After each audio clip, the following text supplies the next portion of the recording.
Muy bien, vamos a presentar entonces a nuestros invitados. Como están, muy buenas noches. A el congresista Mauricio Mulder, de LAFRA, y Rolando Reategui. ¿Qué tal, Verónica? Mario, buenas noches. ¿Cómo están? Muy buenas noches. Bueno, antes de empezar, no sé si podemos aprovechar la presencia acá de un representante de LAFRA Mulder, por unas últimas declaraciones del congresista Tejada, Sergio Tejada, sobre la información que estaba solicitando el expresidente Alan García. Y lo que ha dicho es que se le va a dar toda la información que está pidiendo, menos los testimonios de los exministros, y que eso es lo que estaría pidiendo, que está prohibido por reglamento del Congreso. En ninguna parte del reglamento hay una prohibición de esa índole. Cuando el juez le inquiere al señor Tejada que tenga que cumplir con las normas del debido proceso, le habla de cuáles son las características, y eso supone todo lo actuado antes, que tenga referencia directa o alusión directa a lo que a Alan García se le va a preguntar. Alan García además ha presentado un recurso de lo que se llama ejecución anticipada para decirle al juez: mire, esta es la notificación que he recibido, usted evalúe si está de acuerdo con su sentencia o no. El juez dirá en estos días si eso que dice el señor Tejada es correcto o no es correcto. Y si dice que es correcto, pasa y bueno. Si dice que no es correcto, bueno, tendrán que adecuarse. Pero Alan García va a ir de todas maneras, sea cual fueran las circunstancias. ¿Ustedes tienen alguna idea acerca de si es correcto o no es correcto? Sí, claro, o sea, si te tienen que dar aquello que se ha actuado antes y que tiene alusión directa o indirecta a lo que le van a preguntar, obviamente. ¿Ustedes no están de acuerdo con lo que ha dicho Tejada? Pues sí, Tejada, ¿qué sabe de derecho, por Dios? Entonces él declara porque le dicen. ¿Y por qué se inventaba un reglamento? Porque me imagino que tiene que haber, alguien le tiene que haber dicho: mira, acá dice que no se puede, y él ha salido a decir: bueno, según el reglamento del Congreso no podemos. Exactamente, no tengo las declaraciones, pero es algo así como que los testimonios de los exministros solamente podrían ser entregados a ellos mismos, porque el reglamento lo impide, ¿no? No, el reglamento dice que se pueden entregar a las personas que declaran cuando lo solicitan. No dice que no se puede entregar a otra persona, y máxima aún si es que hay una orden judicial que dice que tiene que cumplir con la norma del debido proceso. ¿Cómo puede una persona a la que se le imputa un hecho contestar sobre una determinada imputación, por ejemplo, que le hace un tercero, si no sabe cuál es la imputación? Ese es un elemento sustantivo básico de cualquier defensa, ¿no es cierto? Lo que ha dicho es que sí se le va a dar al expresidente la transcripción de la sesión del 3 de abril, como ha mandado precisamente el juez Velázquez. Y bueno, y eso y otras cosas. El abogado tiene derecho a sentarse delante del expediente y revisarlo todo. Así sucede en todas partes del mundo. Así que ya será, mira, ¿sabes qué? Son temas en los que será de ellos si lo cumplen o no lo cumplen. Si lo cumplen, perfecto. Si no lo cumplen, también política, y después veremos cuáles van a ser las consecuencias jurídicas y políticas de emitir informes que no están respaldados judicialmente. Punto. Y eso ya será un tema posterior. Muy bien. ¿Porque será Tejada solamente o será un acuerdo de todos los miembros de la mega comisión? Habrá que preguntarles a ellos. Habrá que preguntarles a ellos si se han tomado acuerdos al respecto, ¿no? Pero muchas veces no lo que usted dice es que Alan García va a asistir de todas maneras. Va a asistir, sí, claro, va a asistir. Y el abogado va a persistir además en que le entreguen los testimonios de los ministros que tengan relación con Alan García. Sí, un documento, se mostrará... No, el juez se va a encargar, porque evidentemente cuando se pide una ejecución anticipada se le alcanza al juez y le dice: señor, opine usted sobre la orden que usted ha dado, esto es lo que ha traído como consecuencia de la citación, usted diga si está de ajuste a la ley o no. Muy bien. Muchas gracias al congresista Reategui, que nos ha permitido este paréntesis diálogo inicial. Vamos con el primer tema, que tiene que ver con Perú Posible y su posición acerca de la eventual censura a la canciller Rivas. Los votos de la bancada de Perú Posible serían fundamentales para llegar a la cantidad necesaria para conseguir censurar, si es que eso es lo que se quiere, a la canciller. Pero Perú Posible continúa reunido y con el expresidente Toledo, que ha llegado al Perú. Y ¿En qué momento ha llegado, no? Sí. Preciso, además. Bueno, tenía que venir porque además, el 25 de octubre le toca presentarse ante la comisión de... Pero ha venido en un momento importante. Y a la señora Carp le toca el viernes, pasado mañana. Ya se sabía, de alguna manera, ¿no?, que era Perú Posible que iba a decidir, digamos, el futuro de la canciller, pero ahora ya con el comunicado, ¿no?, de Perú Posible ya es clarísimo. Estamos viendo, y como dice acá Mario, están como probando el agua. Bueno, el fujimorismo está a favor de la censura, eso ya está clarísimo. Definitivamente estamos a favor, pero ya nos tienen acostumbrado. Todos los dirigentes de Perú Posible, Cheput, el otro Taís, dicen una cosa que sí, vamos a apoyar, llega Toledo, conversa con Palacio y cambian totalmente de versión. Bueno, lo que eso es lo que eso es lo que están buscando realmente. Están buscando negociar para blindar a Toledo. Ese es lo único que les queda a ellos. ¿Cómo podrían ¿no? blindar a Toledo a estas alturas en el Congreso? ¿Qué medida específica podría emanar de la bancada oficialista que pudiese proteger a Toledo tal como están las cosas? Mira, postergando esto, haciendo miles de malabares jurídicos que te permitan que no pueda ser investigado el expresidente ahí, o postergando cada vez su presentación, o sacando alguna argucia como ha hecho últimamente, que va al Congreso y dice que va y no va con el abogado, cualquier cosa va a sacar para no tratar y eso se lo va a permitir el presidente de esta comisión, y también se lo va a permitir el presidente del Congreso. Si es que que no nos cause ninguna sorpresa de que algo van a hacer o algo van a inventar para que el señor Toledo no pueda ser investigado. En el comunicado de Perú Posible, ellos el titular dice exige, pero cuando uno va al texto dice solicita, distintos de mandar algo, que la Cancillería o la Canciller en concreto pida disculpas. A mí me parece que están negociando con el Ejecutivo. Pero ¿sería eso efectivamente suficiente para que ya, al entender de ustedes, la censura deje de tener sentido? Mire, acá hay dos cosas, ¿no? Uno es que los votos son importantes. Si ellos no votan a favor de la censura, no tenemos votos. Sí. Y si Solidaridad Nacional, como la última vez, no se presentó a votar en el caso de la elección de quién va a ser el presidente de la subcomisión de acusaciones constitucionales, ¿no? Entonces perdimos por un voto. ¿Por culpa de quién? Por culpa del blindaje que están haciendo los aliados de este gobierno. Y los aliados de este gobierno, clarísimo, Solidaridad Nacional, Toledo y todos los demás. Vamos a escuchar justo declaraciones del congresista Rondón de Solidaridad Nacional. Así es. Grupo Parlamentario Solidaridad Nacional acordó apoyar la moción de censura promovida contra la ministra de Relaciones Exteriores, quien no Entonces, ¿creen ustedes que eso va a cambiar? Yo creo algo concrete, falta que presentándose el día de la votación. Puede ser que como es el día de semana de representación, muchos ya tengan compromisos pues postergados, que no puede ser con su pueblo, y bueno, y sabe que de 5 o 6 congresistas que son, ¿no?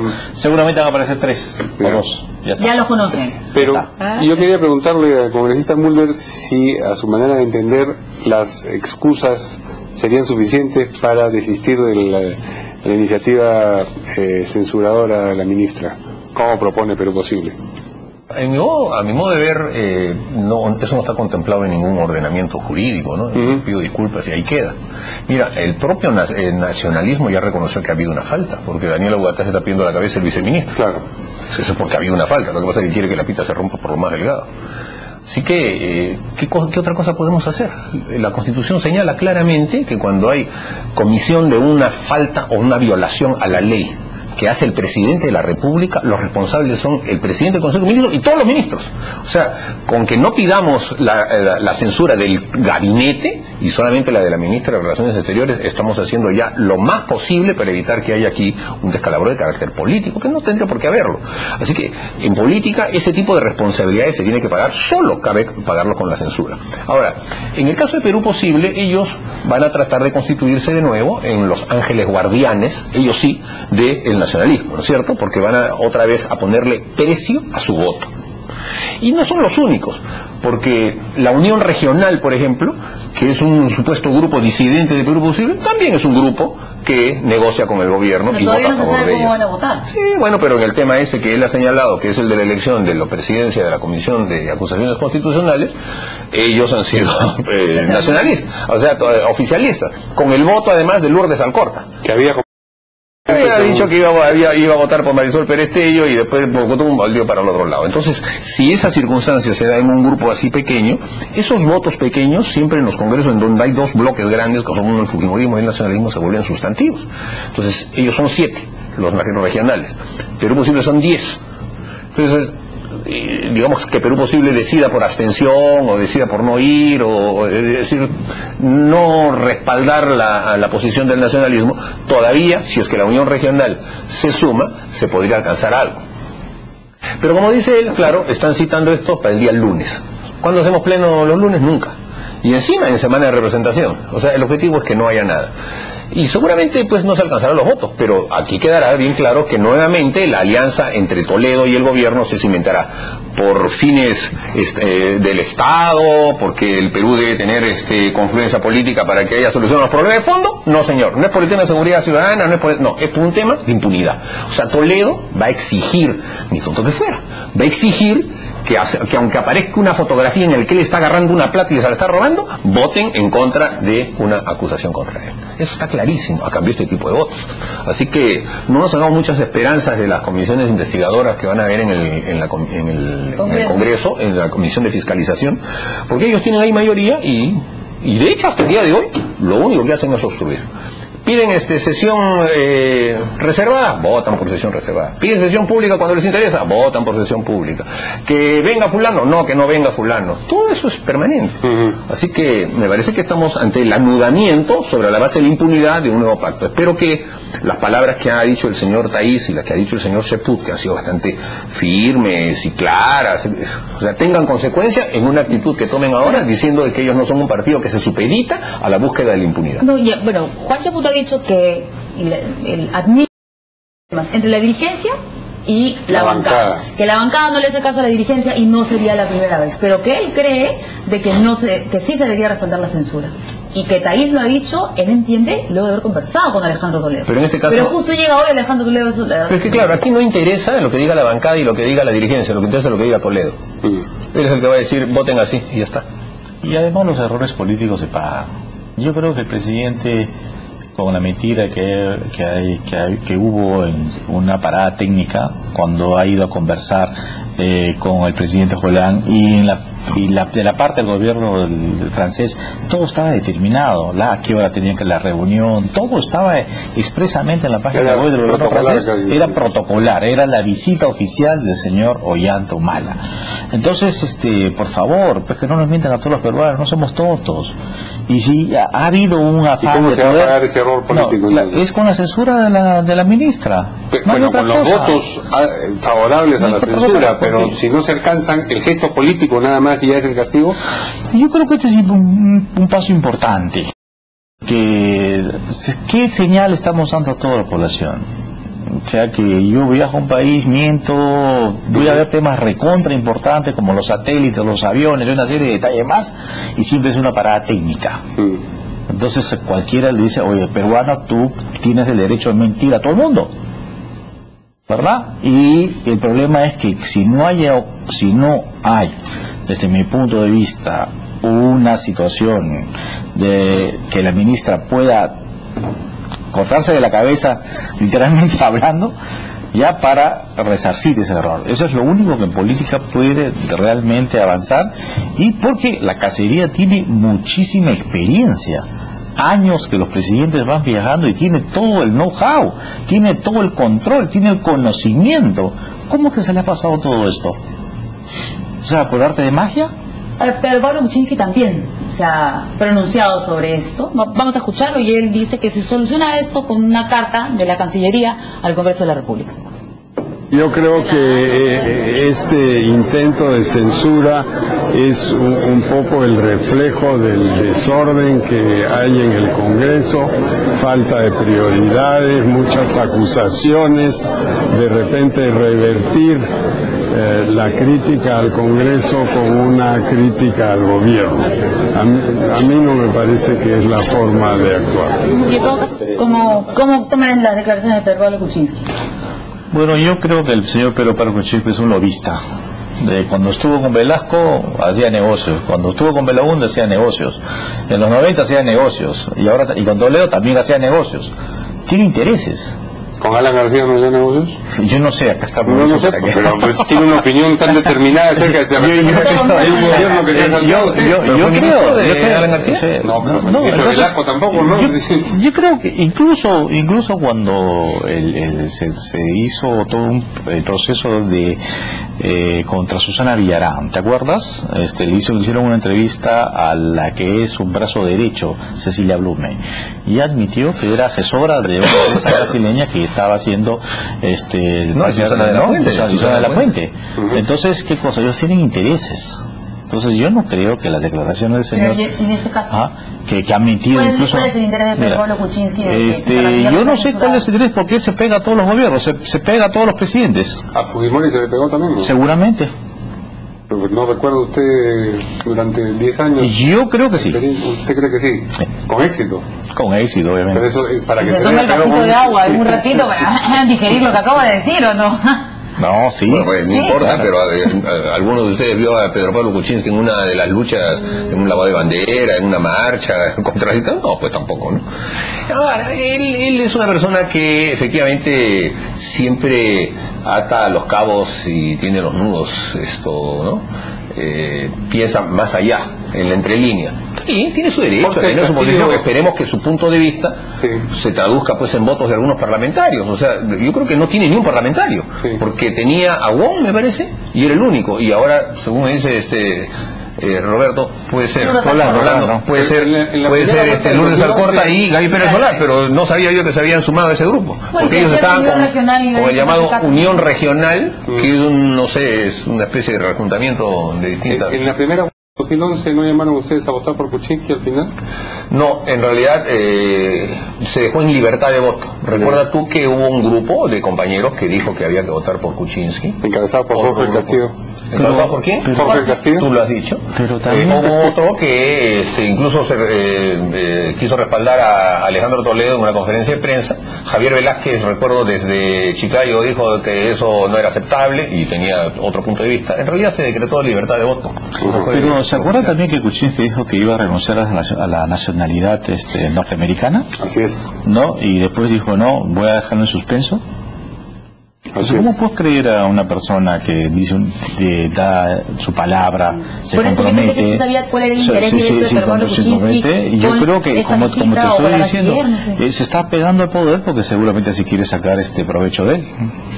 Y entonces opina en contra de la claro. Él se va a oponer a todas las censuras que puedan haber. Muy bien. Vamos a una pausa y regresamos todavía con esta polémica que continúa luego de fallos judiciales en contra de, más bien, algunas decisiones del Ejecutivo. El tema de la parada, también unas personas acusadas de colaborar con el terrorismo. Volvemos.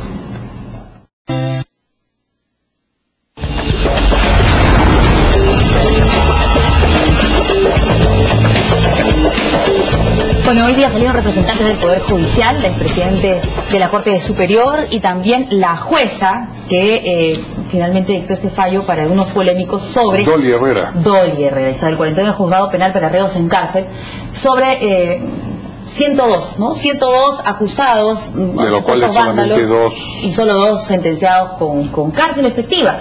Y bueno, salieron esos representantes a aclarar que que estas 2 sentencias eran relacionadas a los actos que se realizaron, no hubo mucho vandalismo la verdad, pero relacionados al 27 de octubre y no al 25. Porque regresando un poco en el tiempo, y ya para los interesados, hoy dice un post sobre eso, entonces los invito a entrar a Linares un ratito. Está bien. Porque la verdad es que todo el mundo le daba duro, ¿no? Y decían que sí, que cómo puede ser, ¿no? Y veíamos las imágenes de la yegua, del policía que se la para pedrada. Eso es 25 y no el 27. Fue el 25. Entonces, en el momento donde la policía tuvo que retroceder, que fue por negligencia de los mandos policiales, que mandaron a la boca del lobo a estos policías, fue el 25. Y hubo toda una... y se trató de hacer investigaciones, de mover al director de la policía, autoridades de la 7ª región, y en verdad no pasó nada. Y el mismo ministro, que en ese momento se pidió que saliera de su cargo por esta negligencia del 25 de octubre, porque no se hizo nada, no lograron poner los bloques de cemento, ahora salió, ¿no es cierto?, a hacer una conferencia, a indignarse y decir que estas sentencias iban en contra de la autoridad, pero en realidad era del 27 y ahora las autoridades del Poder Judicial se encargaron de aclararlo. Y que ese día dice que no hubo mayor delito y que solamente hubo desobediencia a la autoridad. Es el único delito que se cometió el 27 de octubre. Vamos a escuchar lo que han dicho precisamente sobre esto la jueza Dolly Herrera y luego el presidente de la Corte Superior de Lima, el magistrado Iván Sequeiros. No se ha podido comprobar que ha existido lesiones graves, no ha habido ni un lesionado ese día, no ha habido el uso de armas que causen una lesión grave. Solamente es cierto, ha habido una perturbación a la Policía Nacional y por tanto han sido condenados los 102 procesados. La opinión pública está confundida en razón de que se han estado proyectando las imágenes de los hechos ocurridos el día 25 de octubre, que no han sido materia de esta sentencia, y no se han descrito los hechos ocurridos el día 27 de octubre, 2 días después, que solamente se produjeron algunos desmanes donde la policía detuvo a una serie de personas, donde no hubo lesionados, donde no hubo armas, de tal manera que el proceso penal sumario, donde la propia jueza es la que expide sentencia, fue solamente por delito de desobediencia a la autoridad. Esto implica... Estamos acá conversando y los jueces dicen que no. Ustedes dicen que no es... Que el 27 no ocurrió nada que mereciera juicio. Acá hay algo raro, y les voy a explicar. Es rarísimo que el Poder Judicial no acumule el mismo proceso casi, el 27 y el 25 y el 27. Esos son los mismos hechos, sobre la parada. ¿Por qué no acumularon? Bueno, ya hicieron dos. Pues, pero ¿por qué? ¿Cuál es la razón? En otros casos importantes, ¿sabes? Así, cuando les conviene acumulan. La aclaración cuando no, es que simplemente... el día 27... Lo que pasa es que muchos no recordarán, pero fue el operativo el día sábado, donde sí hubo 3.000 policías. Ahí sí llegaron, ¿no? Muy bien equipados, por supuesto, a diferencia de lo que ocurrió el jueves, que ahí fueron prácticamente mandados como a la boca del lobo. Y hubo un enfrentamiento terrible y ganaron los vándalos. El día sábado no, pero sí se detuvo algunas personas que intentaron un poco ir en contra de la policía. Pero aunque acumularan, ¿no? de cemento. en los casos las sentencias serían individuales. O sea, sí, pero igual hacer dos juicios por separado. Sí, son dos procesos. No, a mí me parece que un mismo hecho. Efectivamente hay un tema, primero medio raro. El día 27 fue el momento en el que la policía con 3.000 personas pusieron los bloques de cemento. Sí. Lo que se registró fue eso. Actos de vandalismo el día 27, yo no lo recuerdo, pero si hubo, si los hubo, vamos a recordar el mismo 27. Claro, pero, eso fue. Ya. Estas imágenes, porque ya hemos tenido la preocupación ahora. ¿Dónde está el vandalismo ahí? A eso le llaman vandalismo, pues lo que ha habido, por eso dice el Poder Judicial, es desobediencia a la autoridad. Eso es lo que ha habido. Pero, o sea, ¿no pudieron poner los bloques de cemento? Sí los pusieron. Entonces, ¿dónde está la desobediencia? No, pero eso son imágenes del 27, ¿verdad? Del 27. No, del 25. Tenía la preocupación del 25. de buscar imágenes para hablar del 27 con las del 27, bueno, no las del 25. Está bien, ya, correcto, seguramente hubo. Pero la pregunta es, ¿y los sucesos graves del 25? Que están en proceso. ¿Y Susana Villarán? Yo también me pregunto lo mismo. Entonces, ¿qué pasó con ella? Está todavía en proceso. ¿No mandó a la masacre a los policías? Lo que yo quiero dejar en evidencia, tal puede estar diciendo, tiene un juicio completo para 100 personas que son las que el día 27 se resistieron a la autoridad, y otro juicio para otras 100 personas que el día 25, 2 días antes, hicieron actos de vandalismo. ¿Son las mismas? ¿No son las mismas? No lo sabemos. Algunos casos son los mismos. Pero hoy día han sentenciado 27 en el que supuestamente no pasó demasiado, y entonces ¿por qué sale la alcaldesa a decirle que esto es una sentencia de la impunidad, etcétera, etcétera? Es que eso es lo que yo estoy diciendo, que tanto el ministro del Interior como el alcalde se están aprovechando. Pero cuidado, primer tema. Ahora, el Poder Judicial no es que tenga que resolver las cosas de una manera en que tiene que haber un procedimiento para una cosa judicial y otro procedimiento para otro. Es lógico, deberían haber tenido toda una investigación sobre el tema de la parada en un solo procedimiento. Pero yo creo que esto es una especie de lavada de manos. ¿De quiénes? Del Poder Judicial. O sea, el Poder Judicial acaba de liberar también a todas las personas que detuvieron en el BRAE, ¿no es cierto? De eso vamos a hablar también. Y de eso no dijeron nada, ¿no? A 8. Y el Poder Judicial hasta ahora no puede meter preso, aunque ya se tenga la identidad, la dirección y todo, al asesino del jugador de rugby que hacía asesinado. Hasta ahora, ¿no es cierto? Hay un lío ahí que el fiscal le dice a la policía le dice al juez y no sabe. O sea, yo creo que lo que el país exige del Poder Judicial es que cuando hay actos de vandalismo como el que hubo el día del 25, actúen rápido y eficazmente. Bueno, entonces la sensación que se da es que sí, para este día en realidad como no hubo tanto y fue un juicio, entonces lo liberan a todos, es que hay impunidad.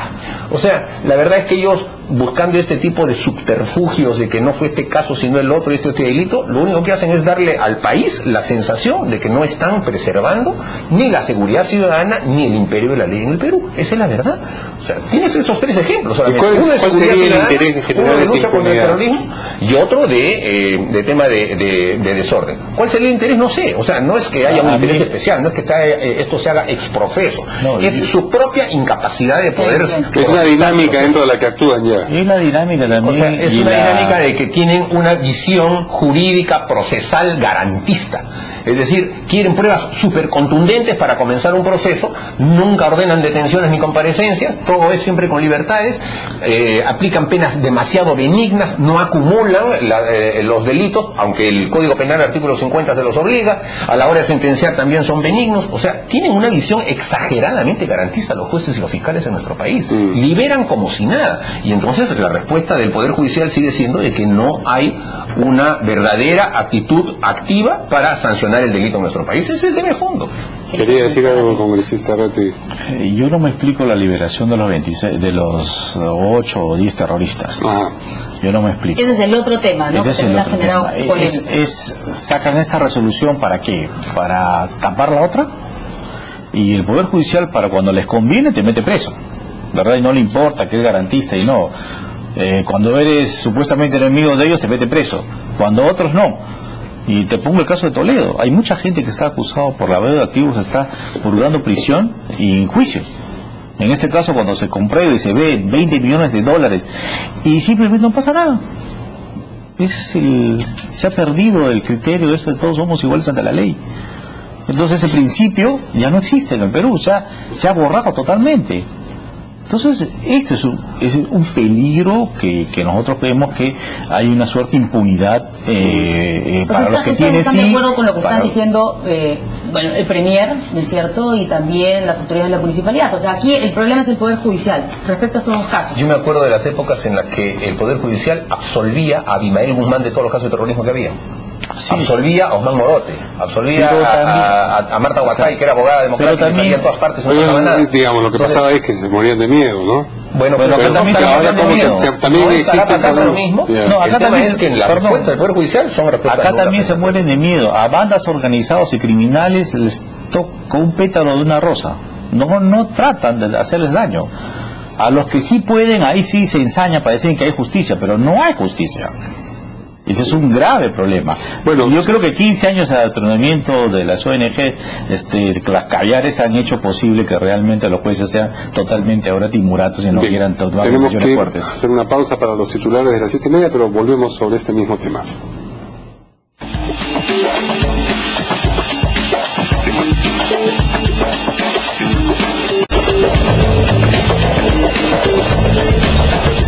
Bien, volvemos aquí en Portada con la noticia que dejamos pendiente antes de la pausa. Nuestros invitados hoy día, ya saben ustedes, son los congresistas Rolando Reategui y Mauricio Mulder. Y la segunda parte de esta noticia tiene que ver con la captura de 2 presuntos integrantes de Sendero Luminoso en San Martín. Es una noticia contrastante con el hecho de que se haya liberado el día anterior a los que mencionaba el congresista Reategui, que son estas personas capturadas en un operativo y que supuestamente se había actuado pruebas bastante importantes a propósito de su involucramiento, ¿no? Bueno, se las ha capturado, pero cabría suponer que entonces esta persona liberar un par de días. La pueden, claro, es más o menos. No sabemos la envergadura de la información que la policía está llevando. La aplicación del nuevo Código Procesal Penal está llevando a un nivel de confrontación y disputa permanente entre el Ministerio Público y la Policía Nacional. Se suponía que era para que no se peleara, pero se pelean más. Es que en el Perú tenemos la tendencia, de los funcionarios públicos, a hacer de cada escritorio una trinchera y de cada lapicero un fusil. O sea, defienden su coto como si los demás fuesen los enemigos. Entonces, no, es que me quiere quitar atribuciones. ¿Ha visto usted las guerras entre el Jurado Nacional de Elecciones y la OMP? De todos, o del Consejo de la Magistratura con el Tribunal Constitucional, el Congreso con el Ejecutivo, todo es así. Entonces, el Poder Judicial está un poco a la expectativa de lo que es el escenario entre el Ministerio Público y la policía.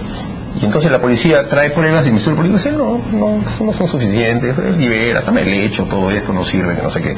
Entonces el Ministerio Público es el conductor de la investigación penal, de acuerdo al nuevo Código Procesal Penal, el que debe llevarla a cabo. Como no pueden estar presentes en todos, entonces la policía suple en algo. Y si la policía se mete demasiado, ve tú el caso de tantos policías que se quejan que fiscales los maltratan, les dan órdenes, los tienen supeditados, entonces se investiga mal. Ojalá que eso algún día se supere, porque el que sale perdiendo es el ciudadano peruano. El que sale perdiendo es la víctima de todos estos terroristas, delincuentes, que en todas partes los liberan. Sobre todo hay una reacción muy grande de la población en Trujillo, en Chiclayo, en ciudades donde se aplica, que son de gran efecto de delincuencia, de Lima sobre todo, que se han trasladado para allá. ¿Por qué creen que se han trasladado tantos delincuentes a esa zona? Porque no es fácil salir, pues. No es que tú tienes que tener todas las pruebas, todas, absolutamente las pruebas, en el momento de que se hace la investigación policial, y no puedes comenzar el proceso penal si no las tienes. Y entonces se acogen o a terminación anticipada, falta de actuación de pruebas, están liberados.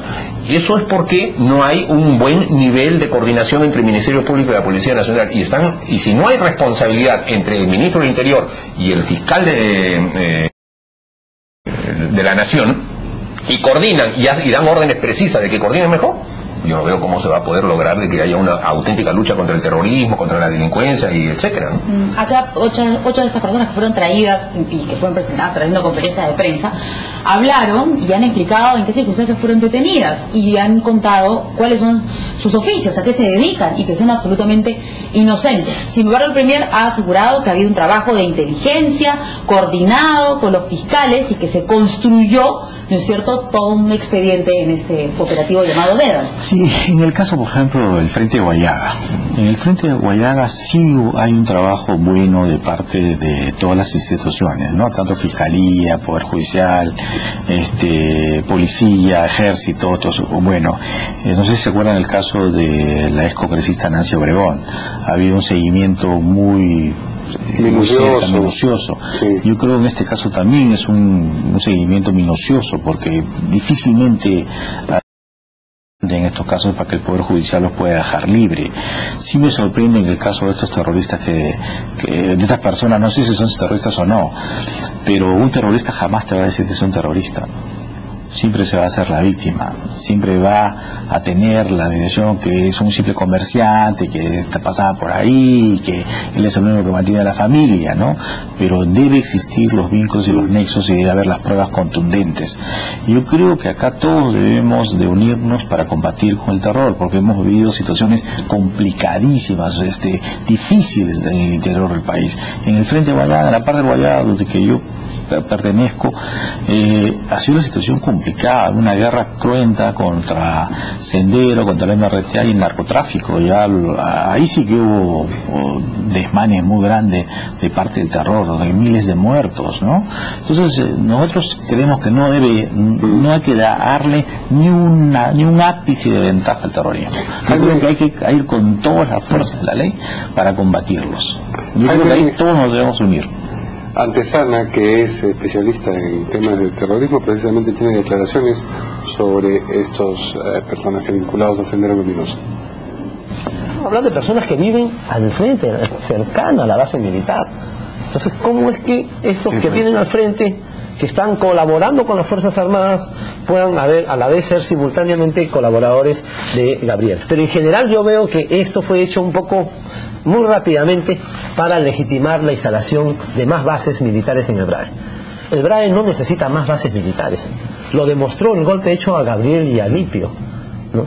Se necesita un batallón, ¿no?, móvil, conformado por efectivos militares y policiales que trabajen con trabajo. O sea, más o menos lo que dice Jaime Antesana es que él también le parece sospechoso. O sea, no cree al 100% que las 25 personas que se trajeron están directamente involucradas a Sendero Luminoso. Pero tanto la opinión de él como la nuestra, que no hemos leído el expediente ni hemos visto los temas, son opiniones basadas en simple contexto, nada más. Porque todo va a tener que depender de realmente en qué situación estaban las cosas. O es un nuevo escándalo tipo pioneritos que se armó y que se ha armado para hacer una bulla, o es un caso en el que ahora sí ha habido una excelente investigación y el Poder Judicial y el Ministerio Público no están acompañando. Nos lo tendrán que aclarar, y la única manera de aclararlo es que, la primera que se me ocurre, el ministro tiene que ir al Congreso en sesión reservada, a lo mejor en la Comisión de Defensa, suficiente para que vamos a estar más escándalo y que ahí explique todos esos detalles. Y si vemos que hay una cierta consistencia, le reclamamos pues entonces al Ministerio Público: ¿y usted por qué esta circunstancia no meritó de que usted detuviera a las personas y las tuviera ahí? Porque si son y ya los liberan, ya no los vuelves a agarrar. No, pues. No, a los que les han dado comparecencia, porque Algunos han salido ya limpios de polvo y paja y otros sí siguen procesados pero con orden de comparecencia. Si son, olvídate de ellos. Claro, han regresado a su lugar de origen y no los encuentran más. Así es. ¿Está de acuerdo con que sea invitado el ministro del Interior? Sí, debe ir, antes que le inviten debe ir, dado esto es un escándalo. Entonces él debe ir de inmediato y que la comisión tiene que reaccionar rápido para poder invitarlo y decirle, oye, ¿qué pasó? Al fiscal de la nación también, ¿no? Para que explique también qué está pasando, porque no hay la mínima coordinación. Bien, vamos a una pausa para abordar luego el tercer tema de la noche.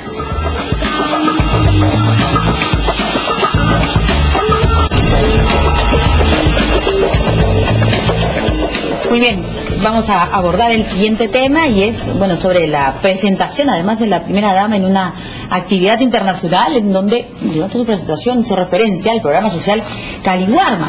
Vamos a hablar sobre ello porque efectivamente en los últimos días se ha estado hablando sobre estudios, ¿no es cierto?, que realizó la Universidad Pacífico sobre este y otros programas sociales. Vamos a escuchar a la primera dama. Hacer una alusión a Caliwarma, nuestro reciente programa de desayunos y almuerzos escolares que lleva 6 meses de implementación y llega a 2.600.000 niños y niñas en mi país. Hay aspectos que se deben de ir ajustando casi a diario, pero el objetivo es mejorar las condiciones para que estos niños y niñas puedan desarrollar sus potencialidades, su inteligencia, su creatividad, todo aquello que el hambre y la malnutrición les arrancaría. Es más un ensalzamiento de Caliwarma que una admisión de los problemas que ha presentado. De hecho, hay elementos o aspectos que tienen que ajustarse casi a diario. Exacto, mire, este es el año que es el desarrollo rural y seguridad alimentaria. Caliwarma es una improvisación. En vez de dar alimentación, está intoxicando a los niños, ¿verdad? Entonces, ¿cómo que en el año de la seguridad alimentaria haces un programa en vez de alimentar, causas problemas? Y son problemas desde el inicio. Desde el inicio. O sea, eso llama la atención porque tiene un alto nivel de improvisación y eso está muy mal. ¿Quién paga la factura? Paga la factura los niños. Entonces, no, un programa todos los días tiene que tener ajuste. Entonces, ¿no hay experiencias exitosas acaso en otras partes del mundo o acá mismo en el Perú? ¿No hay la posibilidad de tener un aprendizaje de los errores del pasado de repente y aquellas cosas que han funcionado bien para tratar de implementar programas sociales que vayan a favorecer realmente a la gente que menos tiene? ¿O este es un programa netamente populista para seguir en el camino del poder? Entonces hay que tener cuidado, porque no puede ser que le cambien el nombre de un programa y después dice ahora es un nuevo programa y este programa todos los días, como dice la primera dama, tiene que estar ajustándose. Claro, yo creo que ningún programa se ajusta todos los días. Entonces, ¿cuáles son los procedimientos? Además, cuando ya había toda una infraestructura antes, claro. La señora... Pero también había intoxicaciones. Mucho menos, y te explico por qué. Primero, la señora ha dicho que se atiende a 2.600.000 niños. El PRONA, hasta el año 2011, atendía a 2.900.000. O sea, hay 300.000 niños desatendidos. Antes se atendía más. Con una población que ha aumentado. Con más población. Sí. Eso les pasa, ¿sabe por qué? Por improvisados y por creerse la divina pomada. O sea, llegan a fundar el Perú. Todo lo anterior no sirve para nada. Vamos a hacer nosotros todo nuevo porque nosotros somos los bacanes. Es ese pensamiento de haber... cerrado un programa para abrir otro, o sea, de vestir un santo para vestir otro. Si no les gustaba el PRONA, entonces lo hubiesen cambiado, reestructurado, mejorado, impulsado, lo que fuera, pero no, dijeron, fuera todo el mundo, vamos a hacer uno nuevo. Todos los que han entrado, puros cuadros políticos, y están armando las cosas recién improvisadamente. Y entonces ahí han cometido una serie de errores. Primero, también en su propio discurso se ve, estamos atendiendo a niños con desayunos y almuerzos en edad escolar. Y los niños desde que nacen hasta que llegan al colegio, un vaso de leche. No está. Y también ha habido problemas. Justo la Universidad Pacífico ha hecho un estudio sobre ello, sobre Caliwarma y otros programas sociales, y también han encontrado ahí deficiencias o personas que no deberían recibir, por ejemplo, el vaso de leche y sí lo están recibiendo. está concentrado sustantivamente en zonas urbanas, ¿no? En el área rural no hay vaso de leche. Y entonces lo que había era el PRONA, que atendía al niño desde que nace hasta que llega a su 3er año. O sea, los primeros 1000 días son fundamentales. O sea, si tú en esos 1000 días al niño no le das una alimentación adecuada, por más que lo llenes después de harinas, productos terminados, etcétera, a partir del 3er año, ya lo que se perdió no se recupera tan fácil.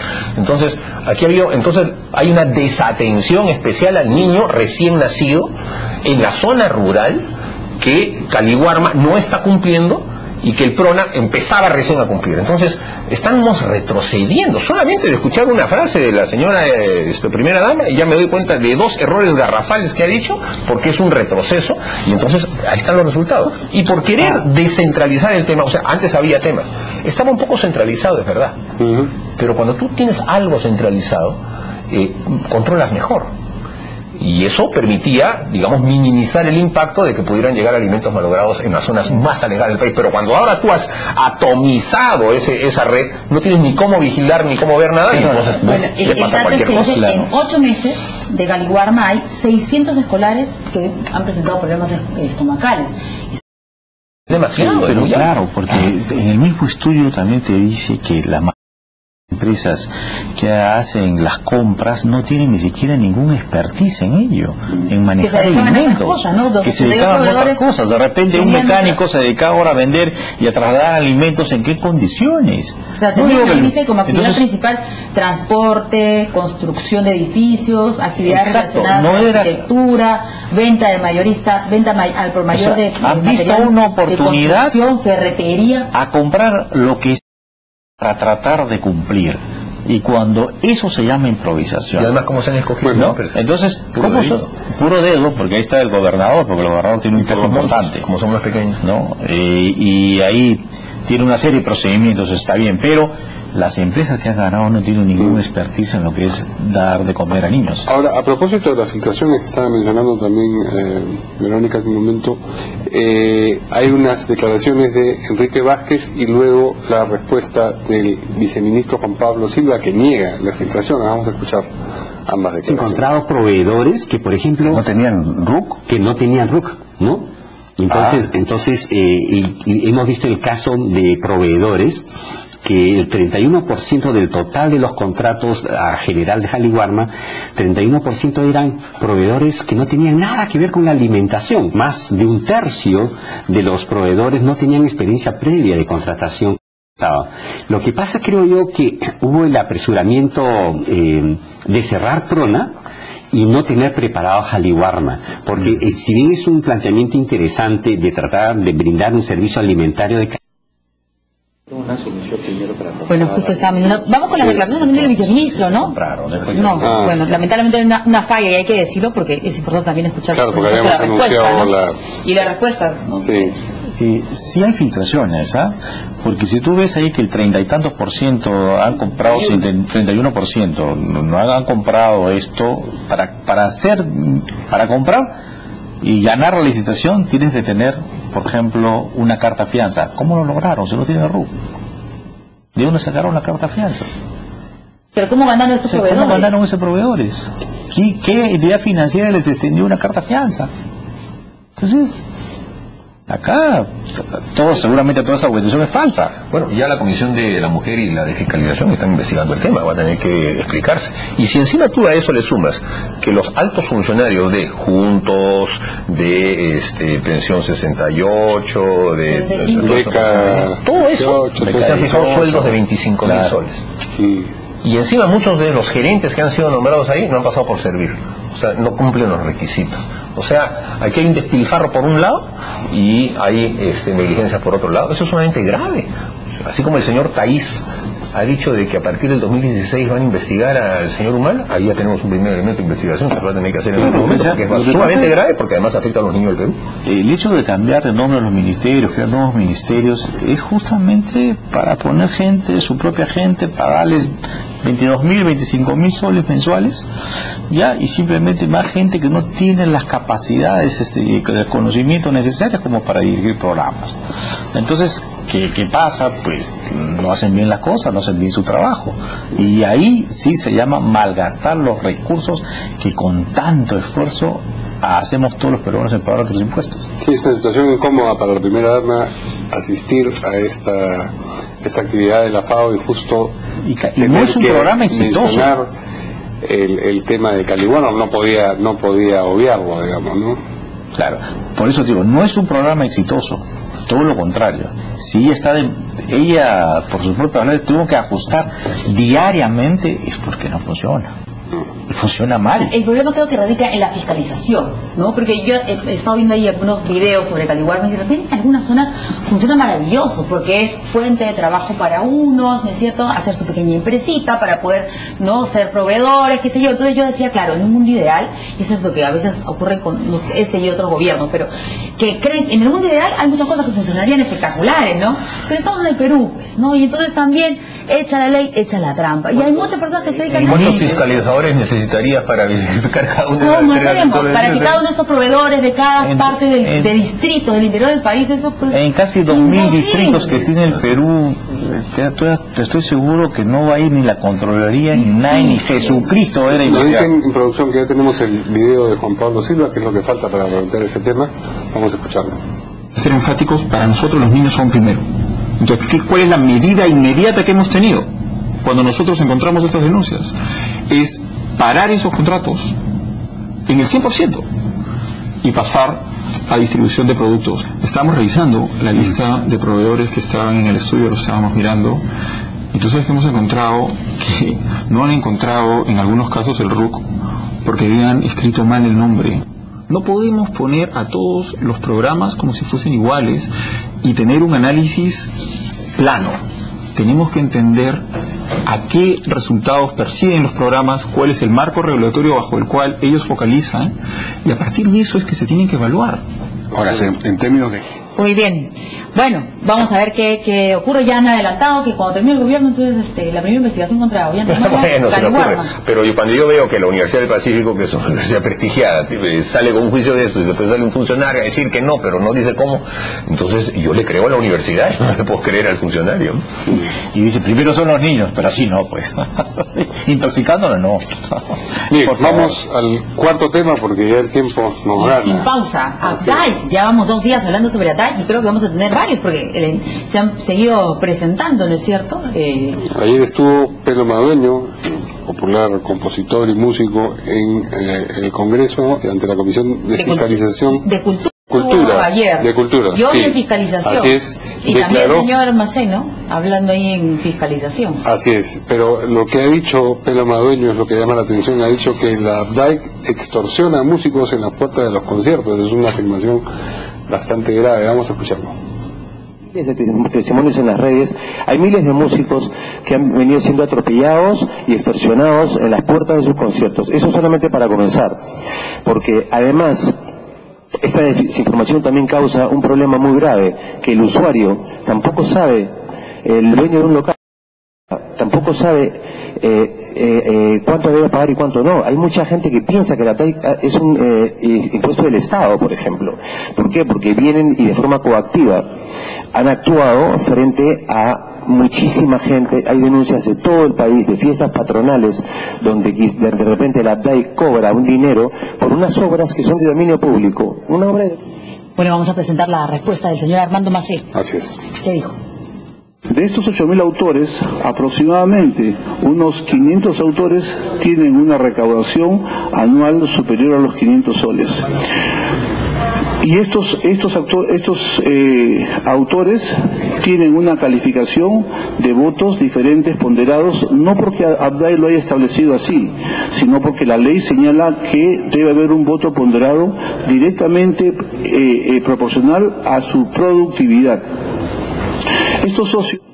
Pues ahora también dice que han pedido, y de copia pedido al Congreso, que cambie la ley relacionado al tema de la ABDAI. Entonces parece ya que las cosas van a trascender, ¿no? Llegó el tema a un límite, ¿no? porque se han empezado a intervenir, parece, algunos locales chiquitos, y ahora los músicos en las puertas de los conciertos, y bueno. Y está también el asunto de las radios que ha comprado Updike, parece que son 15 radios. Y que dice para difundir la música para nacional. apoyar a los artistas nacionales. Pero no solo eso, hay también la vinculación del señor Armando Macé con Radio Nacional. O sea, este gobierno le abrió al señor Macé la posibilidad de hacer la programación de Radio Nacional para que también a través de la emisora del Estado se puedan difundir determinados géneros musicales que al final, ya lo estamos viendo, genera un costo sobre el número de veces que tu composición la repiten. Claro. Entonces, si hay 15 radios que nadie sabe dónde están, ni qué frecuencia tienen, ni dónde se escuchan, en donde las composiciones del señor Macé, te retruco la pregunta que me hiciste, ¿tú has escuchado alguna vez esto? No, yo no conozco. Yo tampoco. De repente lo he escuchado, porque no sé, yo tampoco. Si lo repiten en esas 15 radios, ninguna composición de él, pero en esas radios. Para otros grupos de cumbia, por ejemplo, y que nadie sabe, pues, ¿no? Bueno, pero sí, son muy pero seguramente esas se escucharán pues tremendamente en distintas radios. Eso le va, cada vez que se va pasando, le genera un recurso económico. Ahora, ¿cómo sabes esto? ¿Cuántas veces pasan en la radio X esa canción? Porque hay una empresa que le verifica. ¿Y de quién es la empresa? De su cónyuge. Entonces tú dices, pucha, que mejor este tema, como es un tema en el que Indecopi tiene que ver, o sea, el Estado tiene que ver, aunque sea tema de particulares, porque es un derecho de autor, creo que los congresistas no podemos soslayarlo y tenemos que intervenir, y si se trata de modificar la norma, habrá que modificarla. Pero también no te olvides que vamos a hacer simil con España. En España, Teddy Bautista está en la cárcel porque ellos tienen ahí el SGAE, igual que Abdae.